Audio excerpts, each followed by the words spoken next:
Hello, everybody, and welcome to Queer Talk. Queer Talk is a podcast by Fighting Fear, a community for queer people by queer people. You can find out more about us on fightingfear.co.uk and on all major social media handles, Fighting Fear Community. We support queer people to become more confident. So today we are joined by a very, very special guest. I've had the pleasure of working with him for an event a few months ago, and actually maybe 6 months ago. I'm not sure how long it's been, but it's still fresh in my mind at least. But I will let you introduce yourself. Hi, thank you so much for having me. My name is Hasan Kilani, queer Palestinian activist and writer, as well as I do consultancy here and there on social inclusion with different organizations as well. Thank you, Hassan. As I was just saying, I had the pleasure of working with you a few months ago on our Pride with Palestine conference, where we had lots of activists from around the world. You are our headline speaker. It was so inspiring to hear you speak, and I remember one of the things that we talked about in the preparation for that was Palestinian joy and queer Palestinian joy, queer Palestinian strength and resilience. And as it was Mental Health Awareness Week recently, I wanted to think about queer people in a different way to how we usually see it online and on social media. Often it's about all the struggles, it's about the shame, it's about the oppression, which all is very valid and it's very much part of our journey. But often one of the conversations that gets left behind is the queer joy, it's the queer fun, it's the love, it's the what gets you up in the morning. 100%. Yeah. Sorry. So I just wanted to explore that with you, because I know we talked about it in preparation for the Pride with Palestine conference. What are your thoughts on that? What's your experience of queer Palestinian joy or queer joy generally? Yeah, I have a lot of thoughts when it comes to queer joy. But when you talked earlier, when just now talked about like the struggles and the resilience, historically, I feel like there was a lot of the queer activism, and specifically in Europe or specifically in the West, focused a lot on the aspects of accepting queerness through victimization. Like, we're struggling, accept us, we're being discriminated, accept us. There was this kind of guilting society in order to be accepted, and at least that's how I saw it a lot of times, where and somehow it is important to document all forms of discrimination that people face and all forms of injustice, but there was not enough documentations around, as you mentioned as well, like the joy, the resilience. So it's and this is where I feel like it is more important to talk about more than any time else. Like, we need to change that narrative from not just as a queer Arabs or Palestinians or queer Muslims, but just as a queer people transnationally. We need to make sure that our conversations jumps from we are being a victim to we demand our joy, and we demand to live equally, and we demand to have the space, and we will take it. And we will take it with a fight, and we will fight for it, but we will not forget to have the joy with it. And that's the point. I feel like it really needs to shift, because nowadays it's become more the pressure on queer activists or queer people. It's become more than any time before. In the past 20 years, I've been an activist in Jordan and Palestine, in our region, in Arabic-speaking countries, or even, living a little bit in United States, now moving to a little bit for, I don't know for how long, in the UK. We need to change the activism narrative, because now it's becoming very depressing. People are becoming overwhelmed by the fact that activism, it's just all about documentation of injustice and being angry about the injustice, which is 100% a valid reason to be angry about injustice. But we need to take care of ourselves. We need to remember that we're fighting for this injustice in order to have some joy in this life. All our fights, all the queer fights, all the fights for justice is about to enjoy the life, because as a Palestinian, all what I learned in my life when I was fighting for Palestine, it's all the poetry you see and I post it sometimes on social media. It says, and they can be radical and harsh, and that's what we need to do. What I love about the Palestinian movements and Palestinian liberation movement, it can be radical. It talks about fighting, it talks about death, it talks about life, but it's so important because it says either a life that kind of brings joy to my community, or which to my friends or to my community, or either a death that can anger my enemy. So sometimes if you're living life and you're prevented from joy, then I don't want to survive. You know what I mean? I mean, I don't want to go into too complicated, but what kind of life we are living? It's not a life, it's a surviving. You're putting us in a survival mood in order to just continue surviving. And that's not the life we want. And that's not the life I want.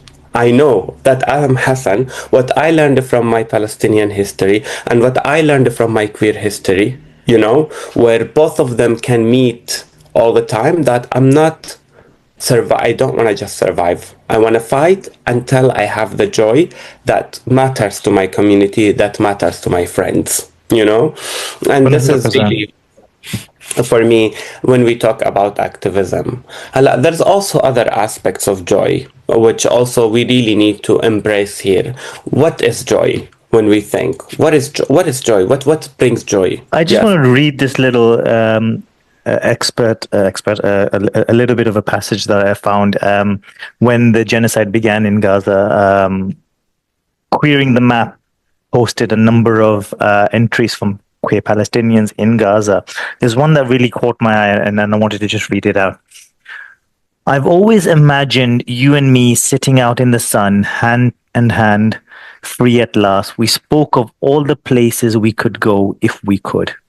Goes on to say other things, but just those couple of lines really stuck with me, because even under all of that oppression, under all of that destruction, because this was at the beginning of the genocide, right? When buildings were being collapsed, hospitals were being destroyed, and we were debating whether this was happening or not. You've got queer people talking about all of the hopes and dreams that they had together and posting it. And then you had this one, you had lots of other ones. And I think sometimes that, as you said, that narrative just disappears, that this is all there is suffering. And as you said, guilt is is something that was often used to motivate people to support, but actually it's short-lived. If you think about some of the Oxfam and other charities, they often use imagery which is very, very guilt-inducing. But actually, one of the things that this particular exposure of the Palestinian love, queer love, was that it just, not that they needed to, but it really brought a level of connection that I don't think we had before, to queer Palestinian people. Like, we knew that they existed and that they had struggles, but you couldn't imagine a love story. Yeah, I mean, it's true. It's a lot of times, even me personally, when even among my own people, I really want to jump from the whole conversations around Western, global North or global South, or white or not white, but even among my communities, even among Arabs, a lot of times we are, as a Palestinians, not seen, in a way that we can be, on a sexual being, not being Forget love, just sexual. not being, all of that. It's a lot of times always seen as, oh, I'm sorry. Like, okay, yes, I love solidarity. And for us as Palestinians, we need solidarity. And that's not really undermining solidarity in which form, you know? But I just want to just say what common sense in a present tense and in spaces. If I am going out in a club, you know, or if a Palestinian going out for a club, for a gay club, you know, and wanted to have few drinks, making out with someone or something, or flirting with someone, and then the moment they say I'm Palestinian, so oh, I'm so sorry, how is your family, this, I mean, Suddenly you're having a political conversation in 100%. Ladimos or something Like, like you're this. triggering my trauma in a place where I don't need to be now, you know. I am now on my sexual mood. It's not on a mode Uh-huh, to think uh-huh. of my family, of my community, of what does it mean to be a Palestinian and how much injustice associated with it, you know. So it's not like I am shifted from being a sexual being. I'm no longer a sexual being. I'm no longer the sexy person you saw in the club that you're Mm, interested in. You were just like looking at or gazing at or whatever. I am also not feeling this about myself. You know what I mm. mean? I'm not feeling sexual anymore. No, thank you. Khalas, the night is over. You know? So it's so important that sometimes I understand that when someone would love to give us solidarity and would love to have the solidarity, but sometimes solidarity would be like free Palestine. That's That's it. You it. know what I mean? Yeah. And continue and move on. It's not like it's really the place it matters, you know, like the place when we are in a protest, the place when we are in a conference, the place when we are in the club, the way of solidarity, you know what I mean? Like if you're Mm. interested in someone, you know what I mean? Like it I really has completely to do understand what you with mean. the context, It you know? reminds me of this situation. I was in Belgium and I was going from Brussels to Antwerp for Antwerp Pride. I was on the train. I was going to meet some friends, and then some people I know came and joined on that train, and they sat around me. And then one guy just started talking to me, who's also Pakistani, or at least South Asian. I can't remember if it was Pakistani, to be fair. And we're all talking about pride. We're all talking about exciting, fun things. And suddenly he starts talking about the war in Pakistan and India. I'm like, and he's like, what's your opinion on this? I'm like, I'm going to a pride, mate. Calm down. Like, this is not the place. And, like, it was one thing, like, I answered one question, I answered two questions, and they just kept on going and going and going. Like, for an hour, I was like, mate, I just want to have a good time. And you're Don't kill my destroying. fucking joy. Don't kill my Don't joy. Don't get rid of the vibe. What the hell? What is this? 100%. So No, but there's this no. almost an expectation that we always have to be political. We always have to be on and talk about and ready to talk about these things. And sometimes I don't want to. True, true. But also, I mean, we are political being. I'm not gonna lie. The moment you born Palestinian, you understand you're political being. Mm, But also, can I enjoy my political being of having resisting it through having some joy of this life? yeah, That's also a political act. Now I 100%. am recharging my political act. I Mm, am now having this moment of joy. Let it be within my own queer community who is supposed to be enjoying that. And one thing that it's really happening a lot specifically, and not only for me, I see it a lot that a lot of Palestinians from the gay community and specifically Palestinians or Lebanese, we started to hang out more and more together mm, in bars, in clubs, in queer spaces, because for us it's became more like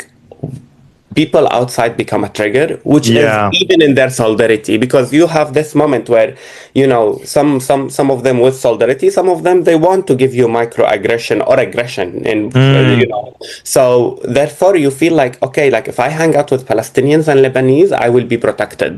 mhm, mhm. I will be feeling safe. I know that they will rescue me, and honestly rescue me, because we do see each other, like someone cornering us in a conversation, and like I knew that is gonna happen this is happening now to my friend, when all of a sudden he's in a conversation with someone, and just like, the way we move, the way we react, I'm like, okay, someone is vacuuming the joy from my friend. I'm gonna go and take my friend from his hand and move him to the dance floor, like literally. And sometimes I can be so aggressive, and Palestinians are aggressive. Yes, we are aggressive, because Just if like you are anyone vacuuming else. the joy, we're extra, and I'm happy to do that. I'm gonna claim it. You know what I mean? I'm gonna reclaim being Palestinians being too much and too aggressive, because if you're gonna vacuum a joy from my friend, I'm gonna look at you in the eye and be thankful if I don't say to you, fuck you. I'm gonna bring my friend to the dance floor, because this is where we are coming to do in the bars. This is what we are going to do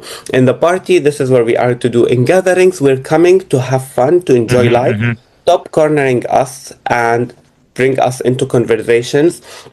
Sometimes, as you said, like, these are the most triggering one, like when you tell me what's my political opinions, or what is my positions about Hamas, or who started this or who started that. I am not in this place to talk about this. In Paris, I do remember I had really a moment where I was going, like Paris for me, it's difficult to go to, because it's part of the European Union. You need the Schengen, you need visas. I don't have, I need to apply for these months and months in advance, and you know how it works. And it's a little bit of, for me, when I go to Europe, it's the time when I am intentionally putting some effort to have. I'm paying so much money to have that joy. You know what I mean? Just Not just the say, money, it's the effort as well. Like the getting a effort visa and month, application is exactly, difficult. and month, exactly. So I was with my friends, and I was outside smoking and drinking, and then there's a guy who came to me who's an Israeli, who was like starting to go like aggressive and things. And for me, I was like, I don't want to talk, like, you're like this.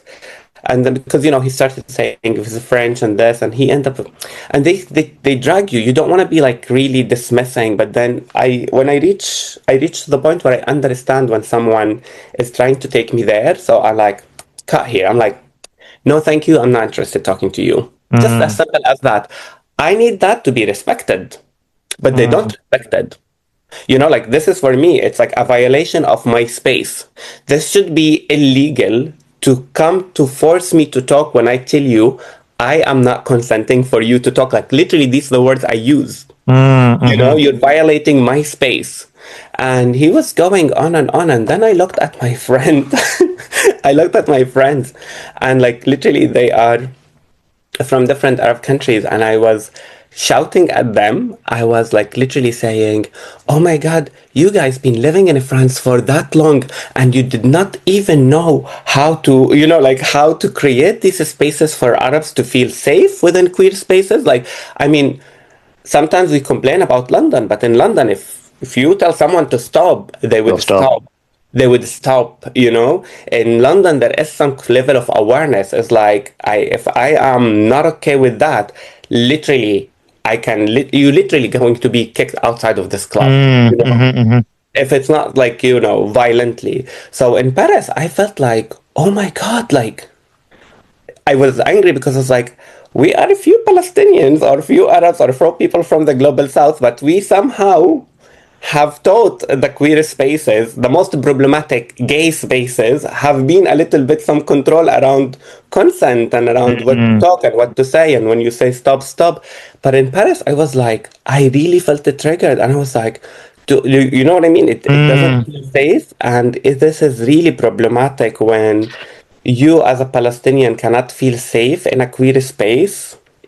It is really, it's dangerous. But again, going back, that's also another conversation around queer joy.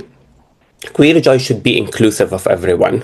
We need to fight within our own spaces, within our own community, of understanding joy, of understanding what does it mean, and understanding how we not killing the joy for each other as a community, before even we start to talk to the greater community or to outsider community about, we also deserve of life and joy without, without need to play the victim in order to be accepted. With that in mind, I mean, I know you're writing a book at the moment on this very topic. Do you want to talk a little bit about that?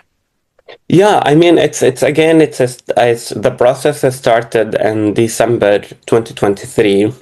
So for sometimes I'm a little bit not sure if I can tell people a lot about. I'm writing a book, but then there's waiting for years about this Mhm, book mhm. to come. So inshallah, I'm I writing a wrote a book. chapter. It took me 2 years to write a chapter. So I think writing a book is fine, huh? If it takes you that Yeah. time.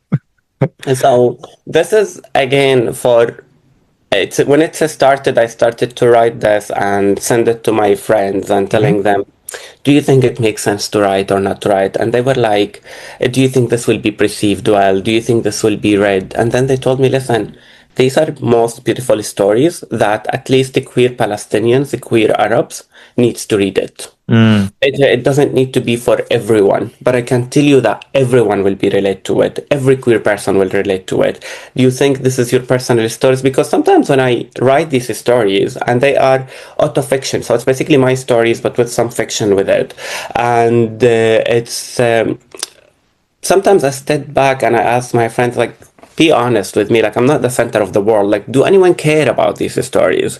Do anyone care about, like, how they're like, we care. Like, we as a Palestinian care. We need to see this. We need to read Mm. this. We need to this. So that was like one of the things that really encouraged me to write more and more about the, and it's called On a Queer Palestinian Joy, which basically to take away from us that we're only people who is associated with the struggles, with resilient, with sumud, with all of that things, which is all of them valid, but also It's an we and, have isn't it? what? It's an and, not an or. It's an and. And Mm. exactly. And we also people who have joy through community, through friendship, through sex, through labor, through activism, through, and I have a chapter on pop culture. Literally, like I Oh, have a tell us chapter. about that. Tell us about that.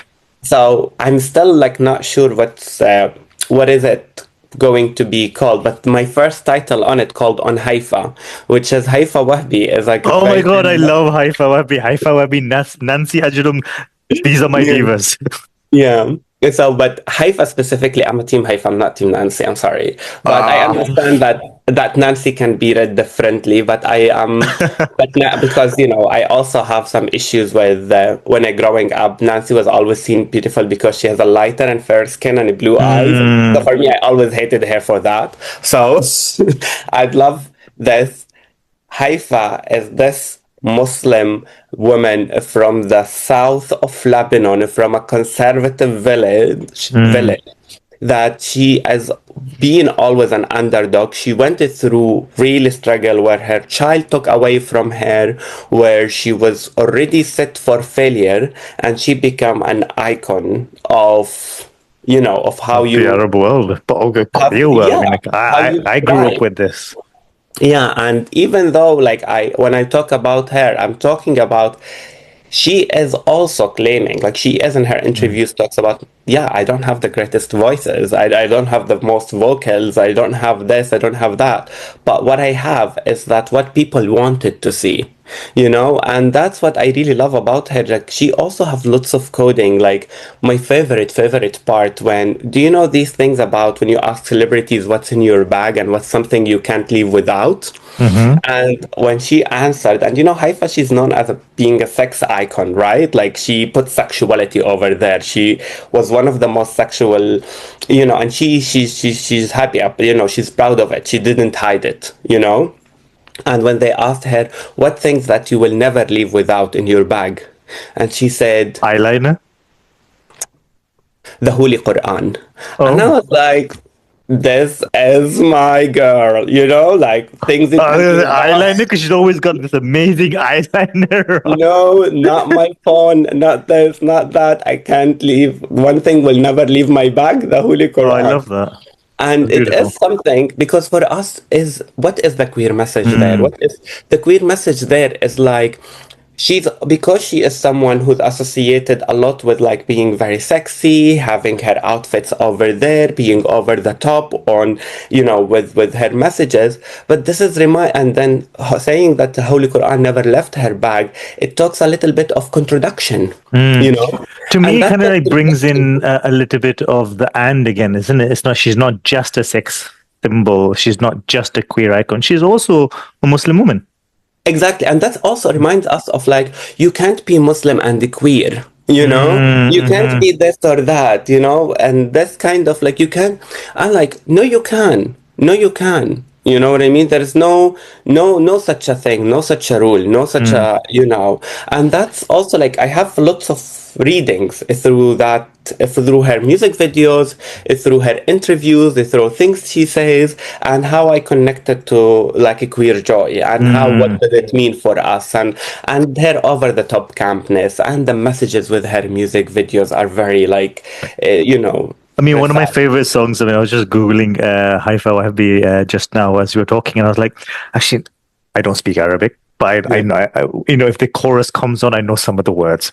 yeah, Intatani, where she's like a gladiator. Oh, I yeah, yeah, love that song. And again, yeah. it's actually, if you watch the video, if anyone wants to watch the video, Intatani, it's a she's a very powerful person in there, and to me, it's just like, oh yeah, this is. She's gonna have her Maximus Remedius Decimus speech before she goes and fights all the people, and with her hair blowing in the wind, got her eyeliner on, and just Yeah, looking absolutely fabulous, and yeah, all the way through. true. What's No, your it favorite is. song? I can't, I really cannot say a favorite song. Like honestly, I cannot, What but would I be have your a most favorite. played on your I phone? have favorite album, Uh huh. which really, if you think of this album, it's called Baddi Aish, which means I want to survive, and or like I wanna live my life, I wanna survive my life. So that album was for me, it was I think 2005 or 2006, something like that. But the level of campness, it was Mm. specifically, we're talking about 20 years ago, but imagine in our region, in our context, for me, it was like seeing all the songs and all the music videos is about love stories between a man Mm. and a woman and running in the beach and holding hands and something. And then I'm listening to the songs. One of the songs called I Am Haifa.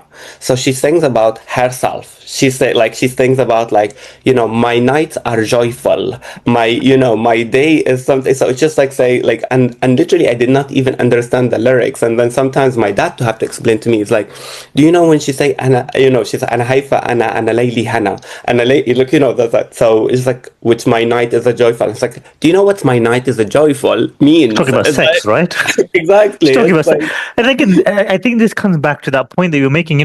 When you're in a club and you're dancing or you're eyeing up some person, you're not thinking about, well, all the struggles. You're wanting to have fun. You're wanting to have joy. You're wanting to have sex, right? exactly. You are still you are also a sexual creature. You are also a political activist, and you're all of these things at the same time. But certain things come out in certain places, of course. 100%. So that's also, yeah. So I hope that theory, which is Mm. basically I'm writing about on a queer joy, and it's just like how much Haifa Wahbi gave us joy, how much Haifa Wahbi gave us queer coded messages. And Mm. also I'm writing because I'm also writing something in between the fact that I have the theoretical framework from my master degree on transnational queer feminist politics, which I know it's a privileged thing to study master degree in London on queer politics. I understand that, especially But you get to feel proud of that. It's totally fine, huh? That's wallahi, part. I should. That's part of the joy. Exactly, like it You is, get to but be like, yes, I'm doing that. exactly. I'm doing that. It's a crazy. I am Mm. not gonna lie to you, like with my family specifically, like my mom was like, "Oh, you can do whatever you want, but I just want to know what are you going to do in terms of work? How does this Well, can I just say, isn't it nice certificate?" though, as a brown person, to be able to have that conversation with our parents?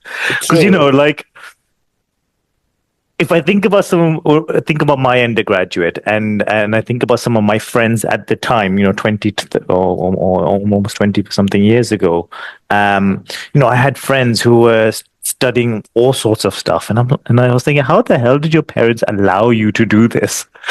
How did they allow you to do this? What job did they think you were going to get at the end of this? But True. again, if we can be in a position where we can also do that, that's awesome. 100%. No, and I totally agree. Like sometimes, as I said, like as much as my family wants to be supportive and I appreciate them for that, sometimes it's just the idea of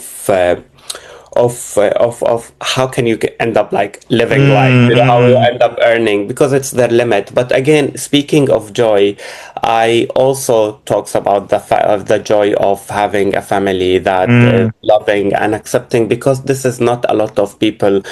Acknowledge that this is a huge privilege. mm, That to have a family who might not understand you fully.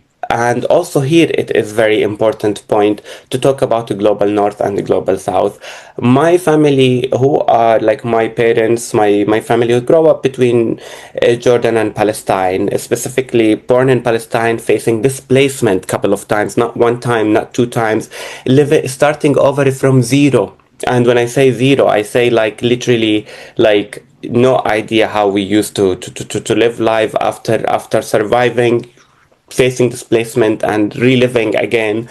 And when I think of this family who goes through all of this, and this woman who went through all of this and did not have equal access to the education, to knowledge, to understand the queerness, to understand anything, and then she still wanted to love you, but then that's the language she used. So sometimes when people need to be a little bit chill with their family and need to mm, understand that just because we have the access to knowledge around the queerness, mm, it doesn't mean they are ignorant if they say something that could be perceived homophobic or queerphobic because they don't know. That is not fair.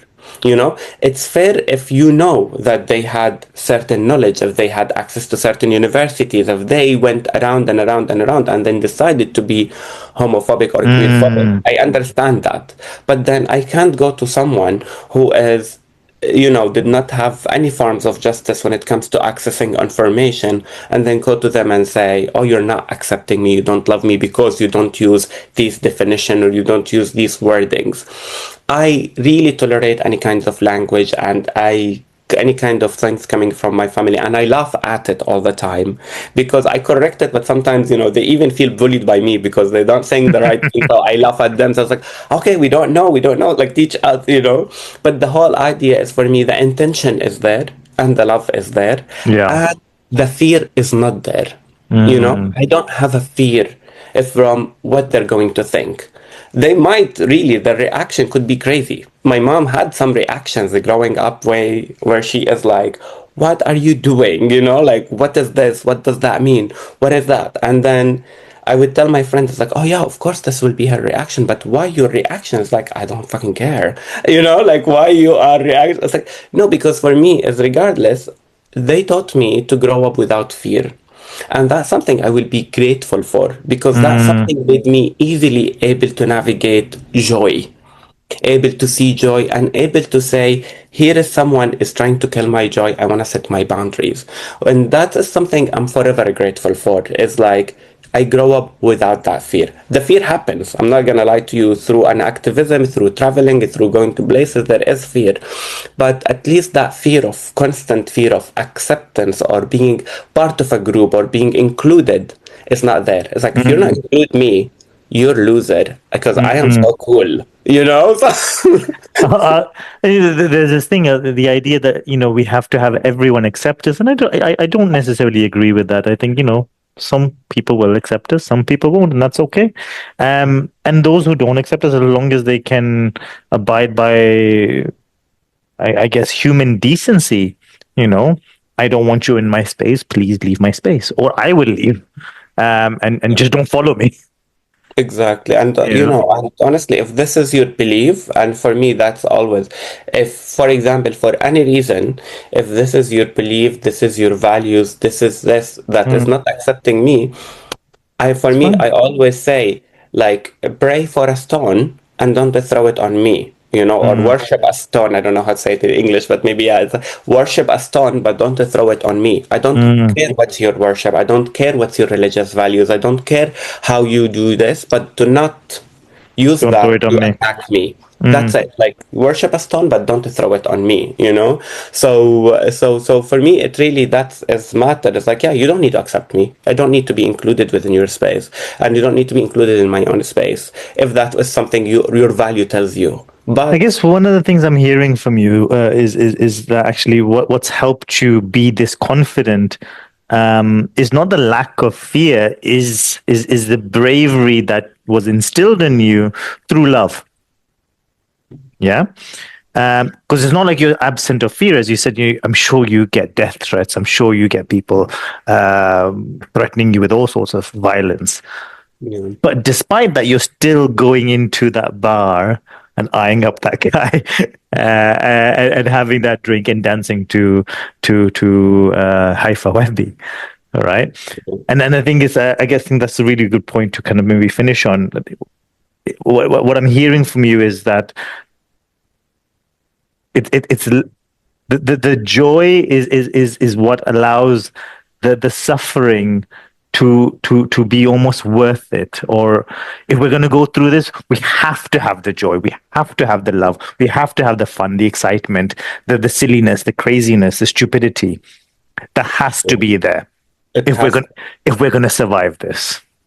100%. Mm. And what also is so important is also surround yourself by a community Mm, that also value this. mm, mm.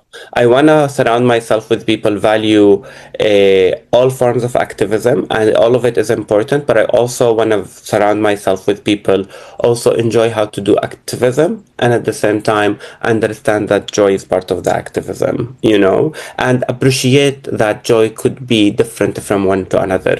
Some people, their joy is to have a drink. Some people is their joy is to dress over the top. Some people their joy is to have sex. Some people is joy is this. And I'm not gonna be judging, oh, Mm. your joy or my joy or this joy. As long as brings you joy or sparks joy, go for it, Habibi. Just on that note, we're going to do this. Let's do it. Is it It working? seems like it work. Yeah, I yeah, say yeah. it's For me, not it's working working. today. No, it's Well, there we working. go. Hassan, thank you so much. Thank you so much for joining us on this podcast. So we'll finish there. So thank you everyone for joining. This is Queer Talk. Queer Talk is a podcast by Fighting Fear. Community for queer people by queer people. You can find us more about us on fightingfear.co.uk or on major social media platforms. Our handle is Fighting Fear Community. We support queer people to become more confident. Hassan, thank you so much. Thank you. Thank you. Bye bye.